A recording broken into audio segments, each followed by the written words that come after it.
Chapter 4 of The Voyages of Dr. Dolittle by Hugh Lofting. Our troubles continue. The next morning, when we were eating a very excellent breakfast of kidneys and bacon, prepared by our good cook Bumpo, the doctor said to me, "I was just wondering, Stubbins, whether I should stop at the Capa Blanca Islands or run right across for the coast of Brazil. Miranda said we could expect a spell of excellent weather now, for 4.5 weeks at least." "Well," I said, spooning out the sugar at the bottom of my cocoa cup, "I should think it would be best to make straight across while we are sure of good weather. And besides, the Purple Bird of Paradise is going to keep a lookout for us, isn't she? She'll be wondering what's happened to us if we don't get there in about a month." "True, quite true, Stubbins. On the other hand, the Capa Blancas make a very convenient stopping place on our way across. If we should need supplies or repairs, it would be very handy to put in there." "How long will it take us from here to the Capa Blancas?" I asked. "About 6 days," said the doctor. "Well, we can decide later. For the next 2 days, at any rate, our direction would be the same practically in either case. If you've finished breakfast, let's go and get under way." Upstairs I found our vessel surrounded by white and grey seagulls who flashed and circled about in the sunny morning air, looking for food scraps thrown out by the ships into the harbour. By about 7:30 we had the anchor up and the sails set to a nice steady breeze. And this time we got out into the open sea without bumping into a single thing. We met the Penzance fishing fleet coming in from the night's fishing, and very trim and neat they looked, in a line like soldiers, with their red-brown sails all leaning over the same way, and the white water dancing before their bows. For the next 3 or 4 days everything went smoothly and nothing unusual happened. During this time we all got settled down into our regular jobs, and in spare moments the doctor showed each of us how to take our turns at the wheel, the proper manner of keeping a ship on her right course, and what to do if the wind changed suddenly.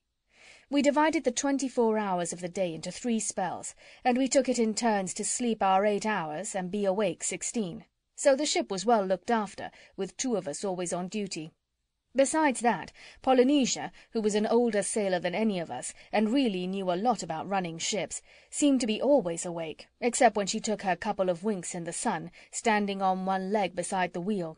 You may be sure that no one ever got a chance to stay abed more than his 8 hours while Polynesia was around. She used to watch the ship's clock, and if you overslept a half-minute, she would come down to the cabin and peck you gently on the nose till you got up. I very soon grew to be quite fond of our funny black friend Bumpo, with his grand way of speaking and his enormous feet, which someone was always stepping on or falling over.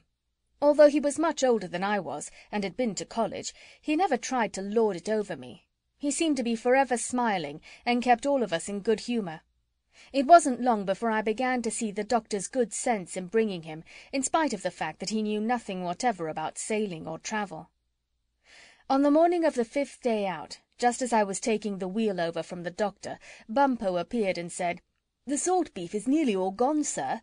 "The salt beef?" cried the doctor. "Why, we brought 120 pounds with us. We couldn't have eaten that in 5 days. What can have become of it?" "I don't know, sir, I'm sure. Every time I go down to the stores I find another hunk missing. If it is rats that are eating it, then they are certainly colossal rodents."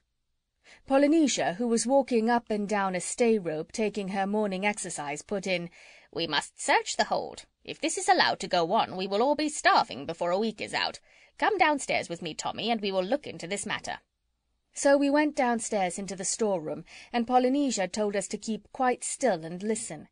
This we did, and presently we heard from a dark corner of the hold the distinct sound of someone snoring. "Ah, I thought so," said Polynesia. "It is a man, and a big one. Climb in there, both of you, and haul him out.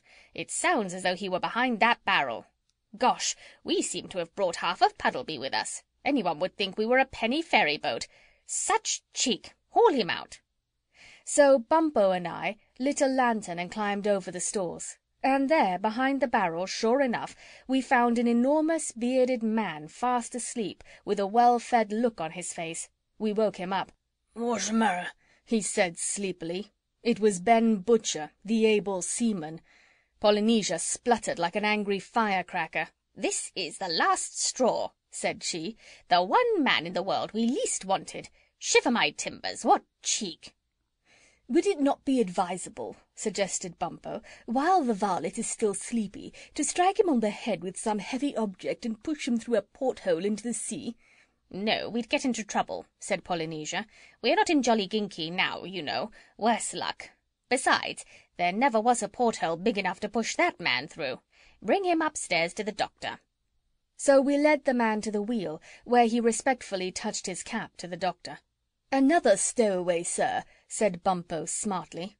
I thought the poor doctor would have a fit.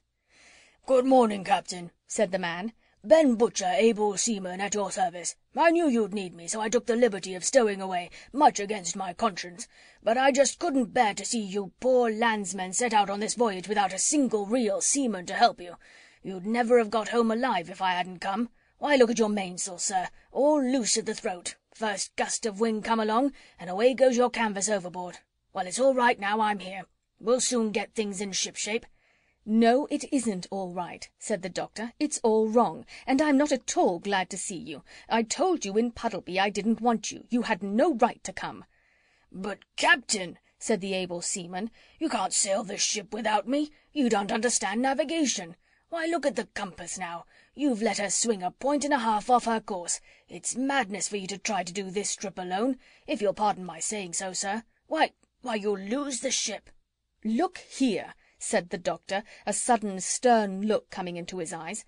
"Losing a ship is nothing to me. I've lost ships before, and it doesn't bother me in the least.